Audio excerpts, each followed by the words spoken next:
ప్రేమ, అభిమానము, ఆప్యాయత, మంచితనం, భేదాభిప్రాయం లేకుండా జీవించే మనుషులు ఎక్కడుంటారో ఏదో ఒక రూపంలో దేవుడు వారికి తప్పక సహాయం చేస్తాడు.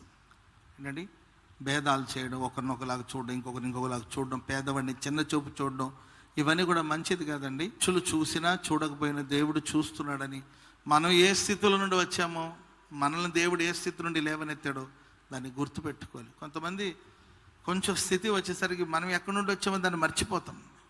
కొంచెం స్థాయి వచ్చేసరికి మనం ఎక్కడి నుండి వచ్చామో మర్చిపోయి సాటి మనుషుల ఎడల మనం కఠినంగా ప్రవర్తిస్తుంటాం.